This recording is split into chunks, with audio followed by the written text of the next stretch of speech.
Assalamualaikum warahmatullahi wabarakatuh. Bertemu lagi dalam perkuliahan Fisika Dasar 2. Kita masih akan melanjutkan bahasan terkait dengan rangkaian listrik searah. Di pertemuan yang lalu, kita sudah membahas tentang rangkaian atau susunan kapasitor. Ya. Di rangkaian listrik, di dalam rangkaian listrik, kapasitor bisa saja tersusun seri, paralel, atau kombinasi atau gabungan seri dan paralel. Dan kita masih berbicara, jadi ketika hanya rangkaian listrik terdiri dari sebuah sumber tegangan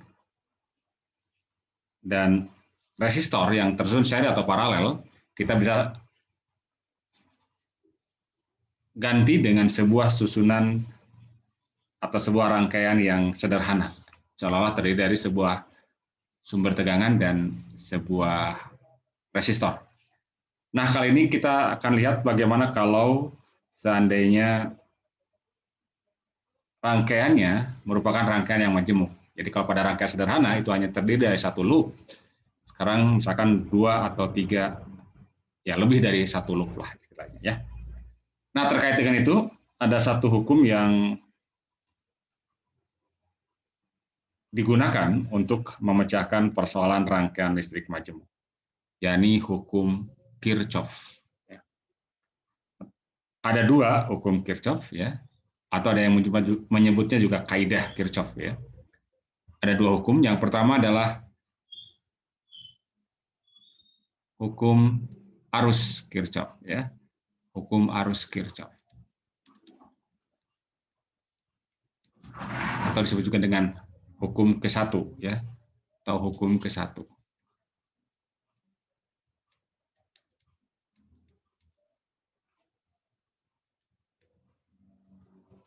Hukum ke-1. Oke, nah gini ya. Nah, hukum ke-1 Kirchhoff ini membicarakan tentang arus, makanya disebut sebagai hukum arus Kirchhoff ya. Jadi kalau misalnya ada arus listrik pada percabangan kawat, nah, seperti ini ya.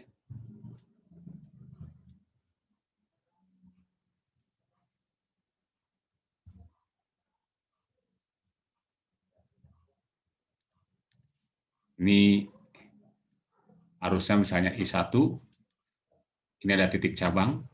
Di titik ini titik pertemuan kawat ya, kita sebut titik C, titik cabang.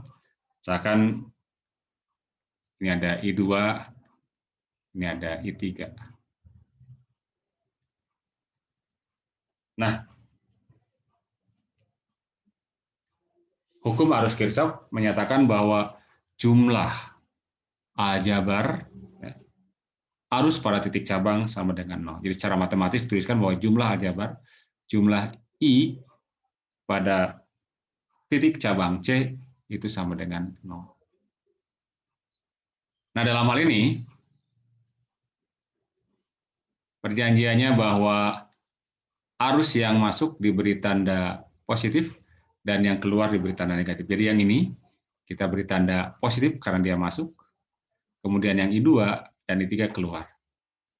Sehingga kalau jadi kita beri tanda negatif ya. Sehingga kalau kita tuliskan jumlah aljabarnya, maka kita bisa dapatkan untuk kasus ini ya, bahwa I1 itu masuk, ini dia positif ya, kemudian I2 negatif, minus I2, kemudian minus I3 sama dengan 0. Atau dari sini kita bisa dapatkan bahwa I1 sama dengan I2 ditambah dengan I3. Jadi dengan kata lain bahwa pada titik cabang ini, bahwa jumlah arus yang masuk ke titik cabang C sama dengan jumlah arus yang keluar. Ya. Kemudian yang kedua disebut dengan hukum tegangan, ya, Kirchhoff. Ya, jadi atau hukum kedua.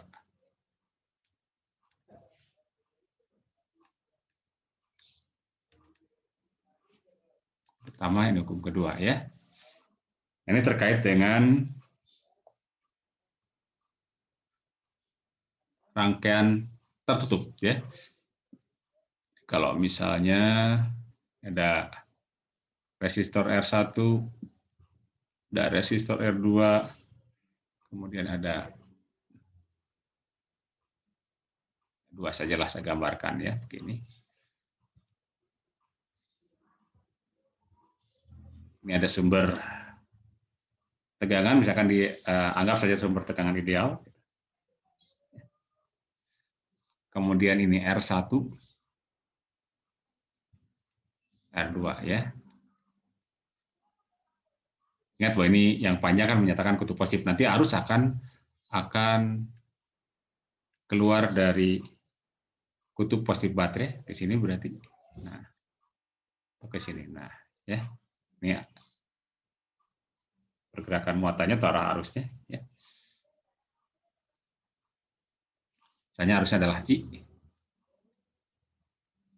Nah, tentu saja di sini nanti di resistor R1 akan timbul beda potensial ya, karena kan ada arus di sini ya.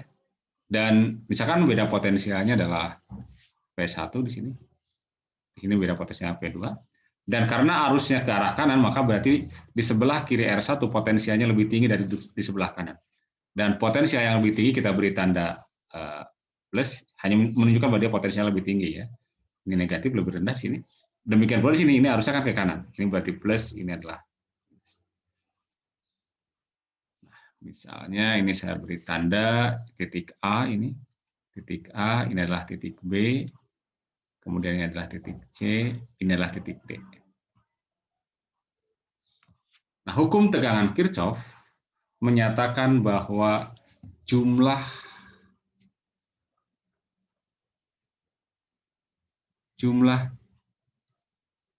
tegangan dalam satu loop itu sama dengan 0. Nah, yang dimaksud dengan loop adalah lintasan tertutup. Jadi, yang dimaksud dengan loop ini adalah lintasan tertutup.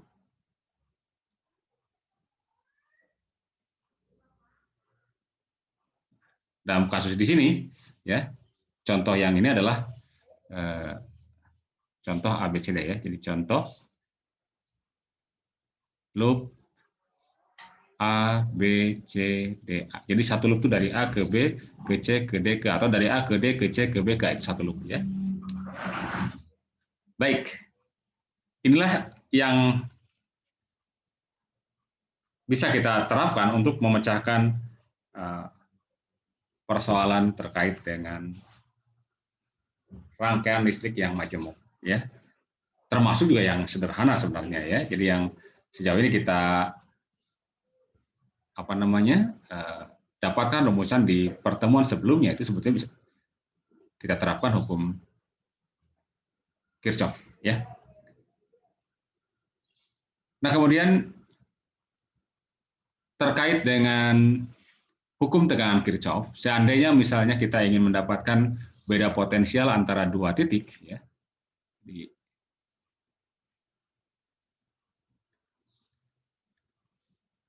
Beda potensial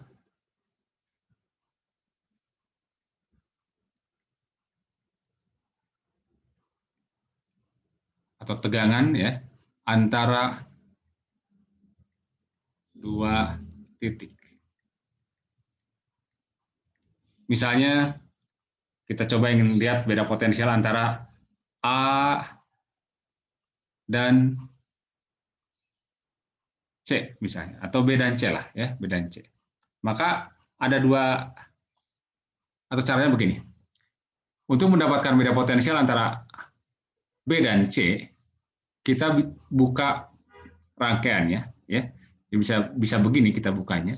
Ini ada titik B, ada titik C, kemudian bisa lewat A sini.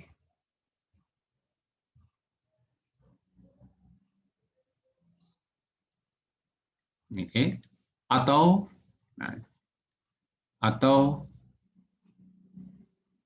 langsung di sini ya, jadi lewat sini. Kalau misalkan saya pindahkan A-nya ke sini sama saja ya. Karena kan titik A dengan B ini tidak ada resistor ya, jadi ini titik yang sama ini CD dengan titik yang sama. Ini adalah C, ini juga B dan C. Ini R1, R2.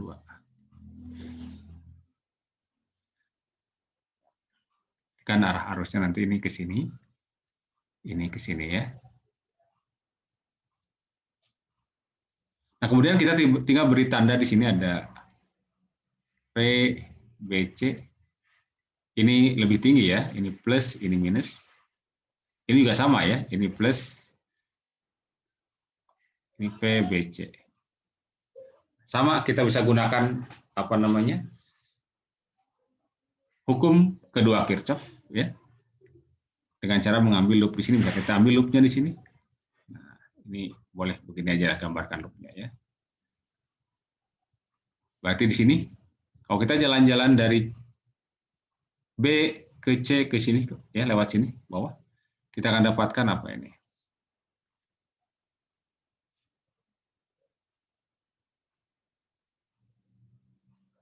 Dari sini ke sini ketemu plus PBC, karena ketemu B ini dulu ya.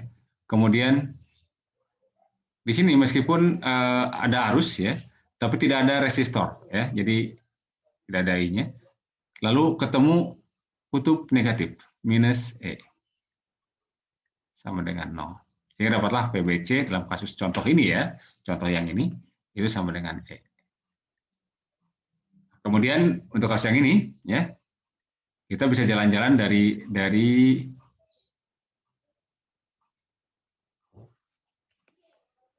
B ke C lewat sini ya. Kita mulai dari C dulu ya, satu loop dari C ya, loopnya sini.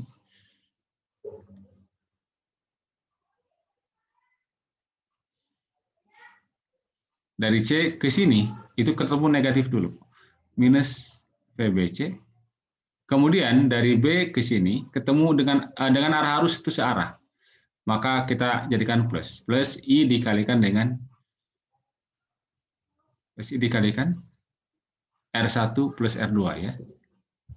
R1 plus R2 sama dengan 0. Jadi kita dapatkan di sini berarti PBC sama dengan I dikalikan dengan R1 plus R2. Oke, ya. Itu cara mencari beda potensial. Ya, jadi kalau menemukan kutub negatif dulu dalam loop, kutub negatif dari baterai, maka kita beri tanda negatif. Dan kalau searah dengan arah arus, kita beri tanda positif untuk arusnya, tapi kalau berlawanan, itu diberi tanda negatif, yaitu konvensinya. Ya. Kita bisa lihat juga dari sini ya, pada loop di sini sebenarnya kita bisa tuliskan bahwa loop ABCDA ini, dari A ke B kita jalan-jalan, nggak ada tegangan, nggak ada arus, ya, nggak ada hambatan atau resistor. Dari B ke C sini ada ketemu plus V1 plus V2. Ya. Kemudian dari D ke sini ketemu apa? Ketemu min E.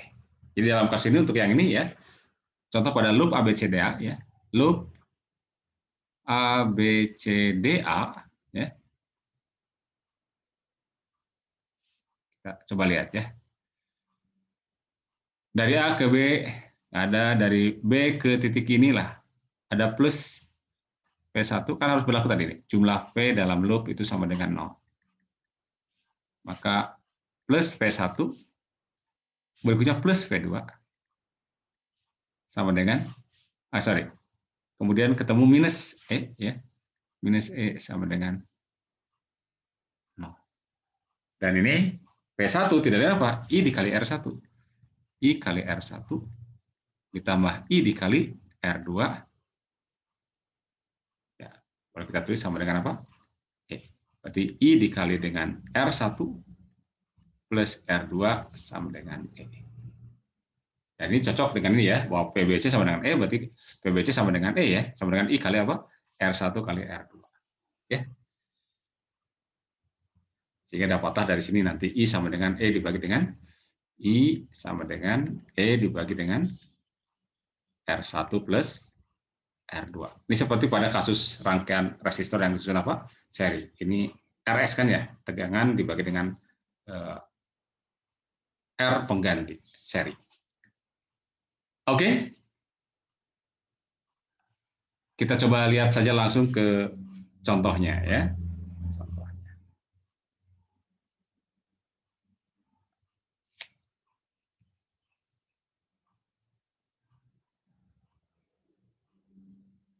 Misalnya saya punya rangkaian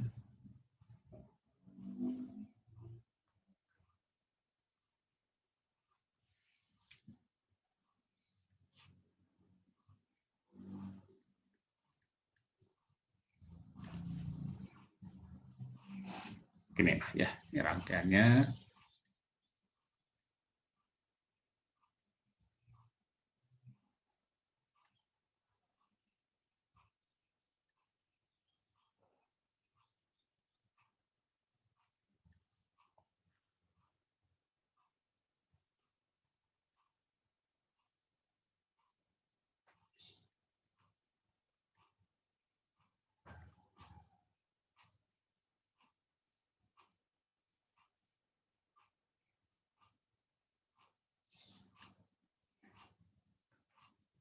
Ini 6 volt, 5 ohm, 1 ohm, 2 volt, kemudian ini 1 ohm, kemudian 6 volt,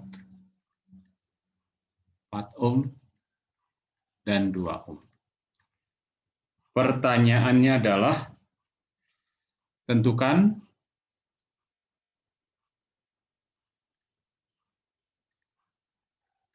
arus listrik pada tiap resistor. Itu yang pertama. Yang kedua, tentukan beda potensial ya, antara titik A. Nah, kita lihat misalkan antara titik A ini C ini.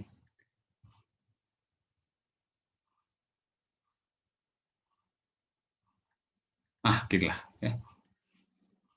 Titik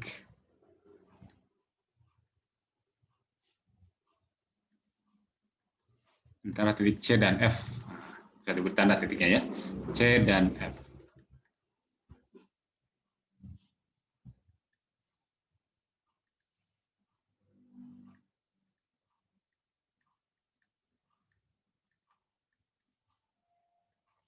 Oke. Kita harus terapkan hukum Kirchhoff ya. Nah, perhatikan bahwa di sini setiap baterai secara umum itu akan mengeluarkan arus ya. Jadi langkah pertama, kita gambarkan dulu arusnya.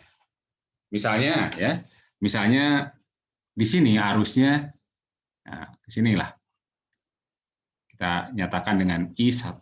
Jadi I1 adalah arus yang melewati 1 ohm, ya arus pada 1 ohm dan 5 ohm. Sekaligus sini ya di cabang ini. Kemudian di titik sini, ini kan arus terbagi nih. I1 nanti katakan ke sini, ini adalah I2 dan ke sini adalah I3. Kita terapkan pertama, kita terapkan hukum arus Kirchhoff atau hukum ke-1 ya. Hukum ke-1 Kirchhoff. Hukum arus Kirchhoff ya. Berarti jumlah arus pada cabang C itu sama dengan 0. Kita akan dapatkan dari sini yang masuk I1 dikurangi yang keluar I2 dan I3 ya. Sama dengan 0. Oke. Kita anggap ini persamaan 1 karena kita belum tahu arusnya ya. Ini persamaan 1. Kemudian yang kedua, hukum kedua Kirchhoff.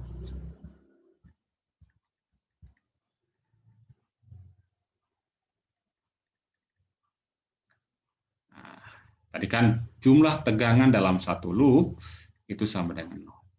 Nah, dalam hal ini kita bisa pilih loopnya. Loop pertama misalkan yang sebelah kiri, loop kedua yang sebelah kanan. Nah, dalam hal memilih loop ya, tidak harus selalu bahwa ini loop ini dan loop ini ya, tidak. Intinya adalah loop itu lintasan tertutup. Jadi boleh loop itu dipilih begini. Dari sini ke sini, ke sini, ke sini, ke sini, itu juga loop juga sama. Ya. Jadi lintasan tertutup ya. Namun biasanya kalau bentuknya seperti ini kita buat ini misalnya loop yang pertama gitu. Nah, ini putaran yang sini, ini loop yang kedua. Misalkan arahnya begini ya, arah putaran jarumnya masing-masing. Ini loop 1, ini loop 2. Oke. Kita lihat untuk loop 1,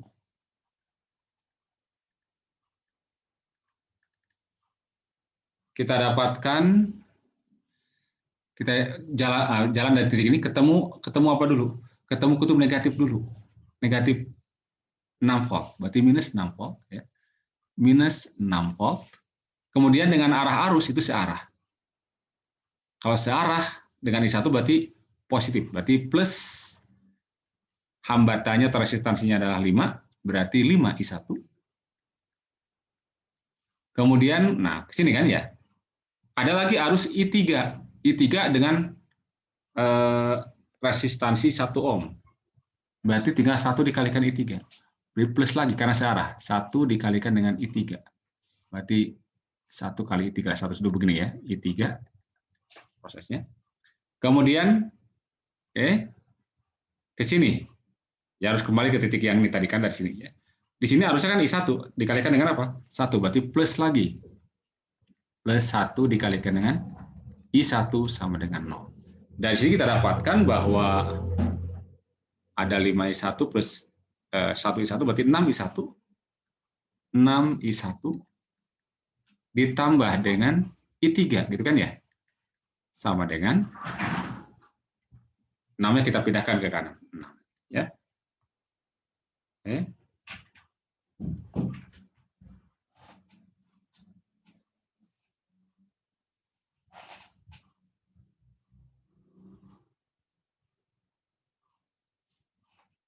Ini persamaan. Oh maaf, ada yang terlewat sedikit. Sorry. Di sini masih ada apa ini? Oke, maaf, terlewat sebelum ada I1. Ulang lagi sebentar. Minus 6, 5I1, terus 1I3, ini plus 2, sorry, ada plus 2 volt. Nah ini ya, ini ada tegangan lagi, plus 2, baru apa? Baru plus 1I1, plus 1 dikalikan dengan I1, sama dengan 0. Berarti 6, tadi benar ini sudah 5 tambah 1, tambah 3, kemudian 6 min 6 ditambah 2, itu berarti min 4, dipindahkan ke ruas kanan jadi 4. Nah, ini kita dapatkan persamaan yang kedua. Ya, belum bisa kita dapatkan dari sini. Satu lagi yang kita terapkan, yakni loop kedua. Loop kedua, nah kita jalan-jalan di titik F ini. Gerak ke atas ketemu negatif 2. Negatif 2. Kemudian dengan I3 berlawanan nih. Ada resistansi 1 ohm. Ya. Hambatan 1 ohm, berarti minus 1 dikalikan dengan I3. Kemudian ke kanan sini. I2 nggak ada resistor. Ketemu lagi minus 6. Minus 6. Ketemu dengan arus I2 yang melewati 4 dan 2 sekaligus. Ya. Berarti plus arah kanan ya. I2, 4 plus 2. Sama dengan 0. Kita dapatkan dari sini berarti I3 dengan 6I2. Berarti 6I2 ya. 6I2. Kita tuliskan yang sebelah kiri I2. Kemudian minus I3. Ini dengan ini kan minus 8. Pindah ke ruas kanan jadi plus 8. Nah ini adalah persamaan 3. Ya. Persamaan 3. Oke, jadi kita dapatkan 3 buah persamaan. Dan untuk memecahkan ini, ya, memecahkan 3 buah persamaan ini, kita dapatkan sistem persamaan, ya, linear, SPL, ya. Jadi kalau saya tuliskan kembali bahwa ini I1 min I2 min I3 sama dengan 0. Kemudian 6I1 plus langsung plus I3, berarti duanya ini 0, ya. Langsung ini kita tulisnya plus I3. Maksudnya koefisien I2-nya 0, ya, di sini. 0 kali I2, ya. Kemudian yang berikutnya langsung dari sini 6I2, ya. 6I2 min I3. Oh, 0, maaf. Oh ya, 0 ya tadi. Ini bukan 0, sorry, berapa? Yang persamaan kedua, 6I1 plus I3, 4. Aduh, sorry, 4, ya. Ini 4. Dan yang ini adalah 8, ya. Oke, jadi kita dapatkan sistem persamaan linear seperti ini. Nah, sistem persamaan linear ini bisa kita ungkapkan dalam bentuk matriks. Dalam bentuk matriks,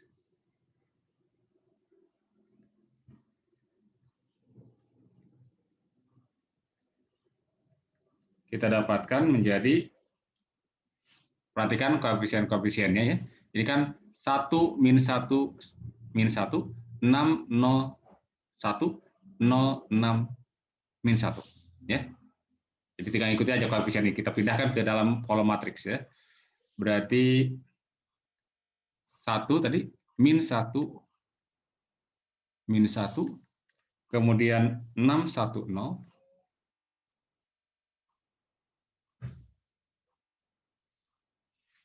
nah,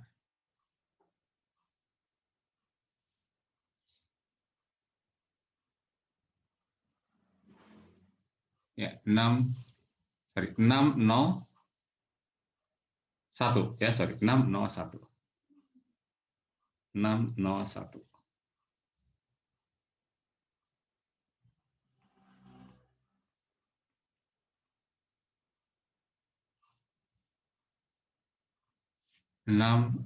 1. Terus ini 06 min 1, ya. 06 min 1. 06 min 1. Nah, begini dalam bentuk matrik dikalikan dengan ini I1, I2, I3 sama dengan, nah, matrik paling kanannya ini 048, ya. 048.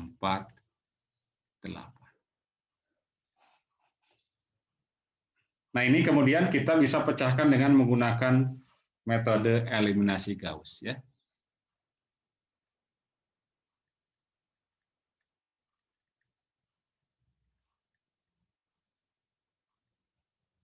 Kita gunakan metode eliminasi Gauss.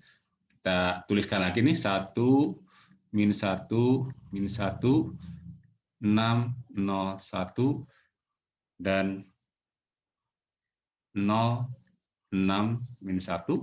Kemudian satu lagi kita tuliskan yang ini 048.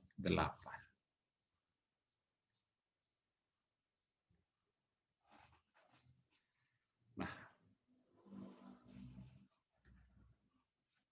kemudian ini kita ubah, ya.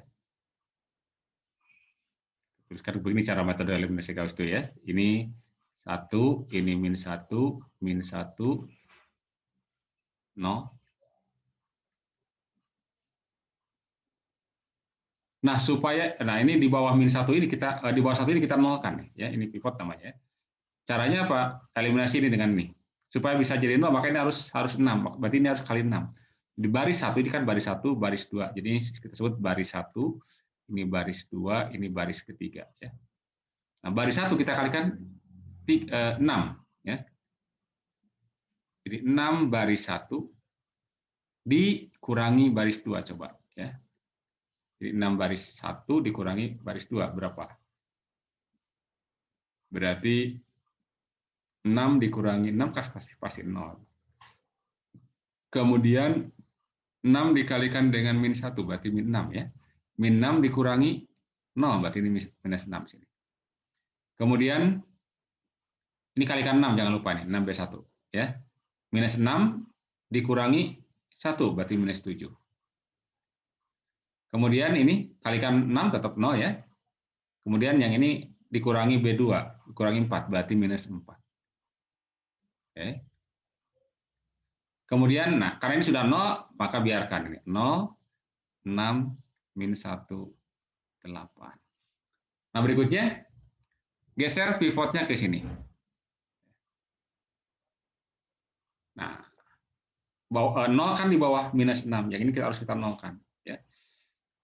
Tapi ya caranya tidak langsung di ini ya, dinolkan begitu saja ya. Jadi kita tulis lagi dulu gini, 1, min 1, kemudian min 1, 0, ya. Kemudian ini 0, min 6, min 7, min 4. Nah, sekarang berarti baris ketiga harus kita ubah gitu. Baris ketiga. Nah, supaya bisa jadi 0, gimana caranya baris ketiga? Baris ketiga tinggal tambahkan aja dengan baris kedua kan ya. Di baris kedua ditambahkan dengan baris ketiga. Kita akan dapatkan baris ketiga, jadi ditambahkan kan karena kebetulan sudah sama, tapi beta tanda kan ya. Jadi kalau ditambahkan pasti 0. Kalau ini sendiri sudah pasti 0. Ini 0, ini 0. Kemudian tambahkan min 7 dengan min 1, berarti minus 8. Tambahkan min 4 dengan 8, berarti 4. Oke. Nah, kalau sudah begini, maka ini apa artinya? Ini artinya kita dapat dari bagian yang belakang, ya.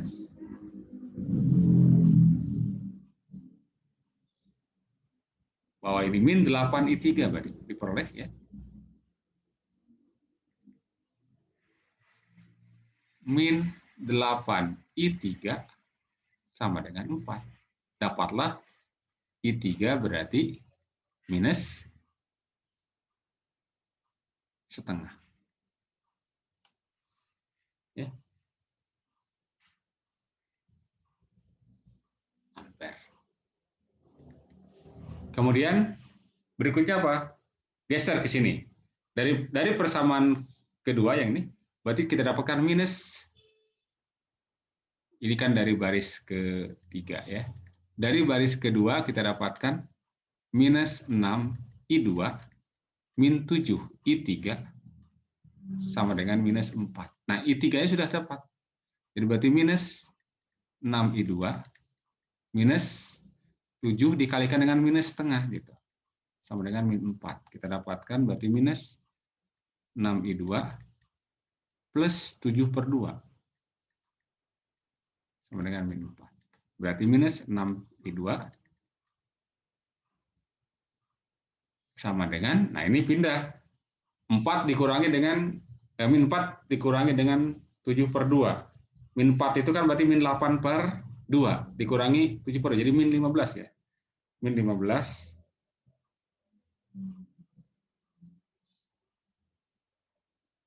per 2. Dapatlah I2 berapa? I2 berarti 15 per 12. Ya, 6 kali ini. Negatifnya hilang ya. 15 per 12 kita bagi 3 bisa ya. 5 per 4 berarti 1,25 ampere. Oke. Kemudian dari baris pertama kita jadi mundur disebutnya ya. Disebutnya substitusi mundur. Dari sini kan ini I1 min I2 min I3 ya. I1 min I2 min I3 sama dengan 0. Berarti I1 dikurangi I2-nya 1,25 kurangi, ini kita jadikan 0,5 aja lah ya. Minus ya, minus 0,5. Minus 0,5 ampere. Berarti kurangi minus 0,5 sama dengan 0. Berarti dapatlah I1 berarti 1,25 dikurangi 0,5. Kan pindah ke ruas kanan ya. 0,5 berarti berapa itu? 0,75 ya. 0,75 ampere. Oke, jadi kita sudah dapatkan arus pada masing-masing cabang, pada masing-masing resistor. Ini ya. Nah, kenapa kok I3-nya negatif? I3-nya negatif menunjukkan bahwa arah arus yang kita misalkan terbalik. Tadi kan arah arusnya, coba kalau kita lihat, I3 ke sini. Berarti sebenarnya I3 itu ke atas. Realnya ya, realnya ke atas. Ya, karena hanya jadi berarti I1 ke sini, I3, kemudian jadilah I2 ke sini. Oke. Itu arusnya ya. Sekarang yang kedua apa? Beda potensial titik C dan F. Nah, kita tinggal gambarkan kembali, ada lewat sini aja langsung ya, antara C dan F. Kita gambarkan langsung ya. Bagian B ya. B antara titik C dan F ada begini. Ini yang 2 volt, ini yang 1 ohm, lalu ada arus I3. I3-nya tadi kita gambarkan ke sini. I3.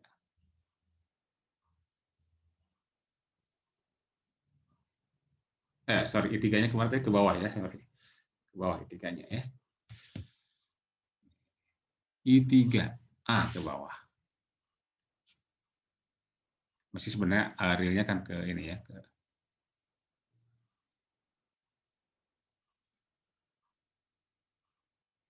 nah, ini arahnya ke bawah ya, yang kita bilang tadi. 3, ini titik C. Ya. Sekarang bayangkan seolah-olah di sini ada loop ya, dengan titik C. Ini adalah positif, ini negatif. Ini VCF. Karena kan harus ini sini. Karena dari C ke F. Maka sesuai dengan hukum Kirchhoff, ketemu di sini. Kita muternya dari sini aja ke sini. Negatif VCF ya, minus VCF. Di sini negatif ke sini. Kemudian apa? Dengan arah arus searah ya. Plus 1 dikalikan dengan I3. Kemudian ketemu plus ini, plus 2 volt. Plus 2 harus sama dengan 0. Berarti min VCF plus I3-nya kan tadi negatif ya. Negatif berapa tadi? 0,5. Oke, negatif 0,5. Berarti min 1 dikalikan dengan 1 tetap min 0,5. Plus 2 sama dengan 0. Ini berarti 1,5 ya. Jadi berarti min VCF sama dengan min 1,5, sehingga dapatlah VCF sama dengan 1,5 volt. Jadi tegangan antara C dan F itu adalah 1,5 volt. Ya. Oke, itu cara mencari